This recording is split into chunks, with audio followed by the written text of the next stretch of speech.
अस्सलाम वालेकुम। आज का जो हमारा टॉपिक है वो है सेल टैक्स इनवाइस।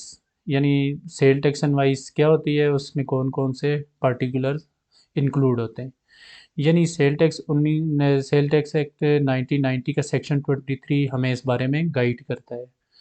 तो सेक्शन से ज़रा पढ़ना जो बिगिनर टेक्स्ट मेन्यू होते हैं लोग उनके लिए ज़रा मुश्किल होता है, तो इसीलिए मैंने इसको प्रेजेंटेशन की फॉर्म में प्रेजेंट किया है ताकि सबके लिए इसको समझने में आसानी हो कि सेल टैक्स इनवाइस जब भी रजिस्टर्ड सप्लायर अपने कस्टमर को इशू करेगा तो उसमें क्या क्या पार्टिकुलर्स इंक्लूड करेगा। ठीक है, तो मैंने प्रेजेंटेशन फॉर्म में उसको फ़िल्टर आउट करके आसान तरीके से आपके सामने प्रेजेंट करने की कोशिश की है।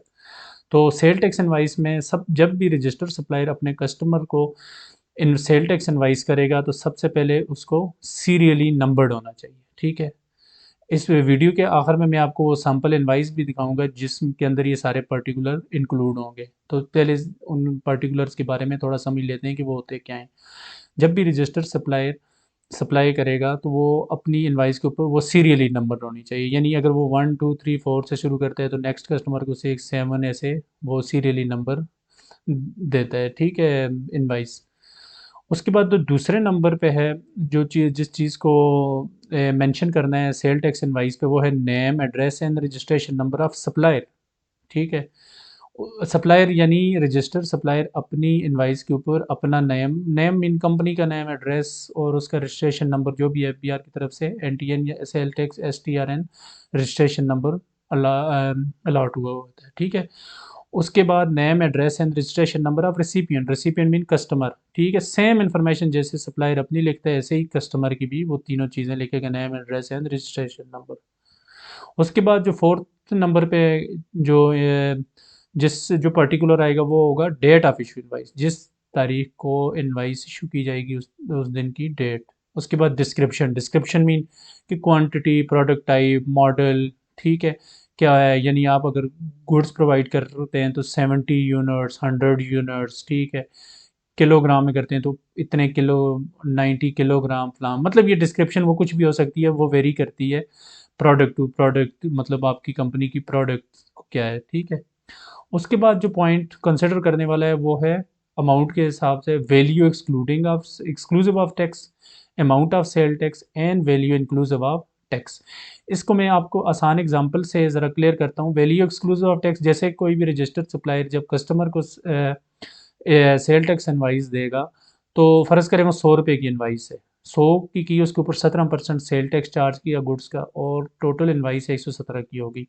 अब ये 3 पार्ट्स में, जो 100 रुपया है, ये अमाउंट 3 पार्ट्स में, जो 100 रुपया है वो वैल्यू एक्सक्लूसिव ऑफ टैक्स होगा।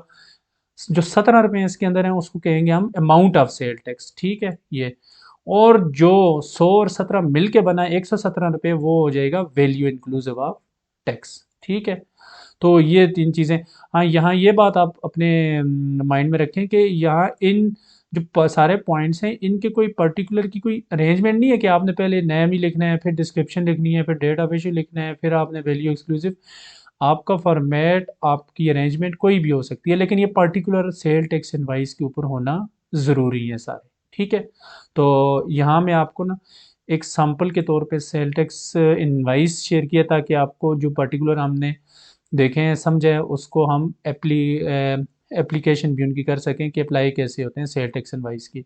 ठीक है, तो यहाँ मैंने एरो के निशान से आपको वो सारी पर्टिकुलर्स दिखा दिए हैं कि इस इनवाइस के ऊपर मौजूद हैं। ठीक है, यहाँ फिर आपको मैं बताता चलूँ फॉर्मेट कोई भी हो सकता है, आपका कंपनी का लोगो हो सकता है, कलर हो सकता है, हॉरिजेंटली आप बना सकते हैं, वर्टिकली आप इनवाइस बना सकते हैं, लेकिन लेकिन ये पर्टिकुलर उसके ऊपर होना ज़रूरी है। कोई उनकी अरेंजमेंट नहीं है, कोई फॉर्मेट की इस तरह की रिस्ट्रिक्शन कोई नहीं है। ठीक है, देखें company name, sale tax station, address, city, country, ये सप्लायर अपना सारा नाम लिख लेगा। उसके बाद कस्टमर का सेम चीज़ है, name address city registration number. ठीक है, NTN sale tax registration number.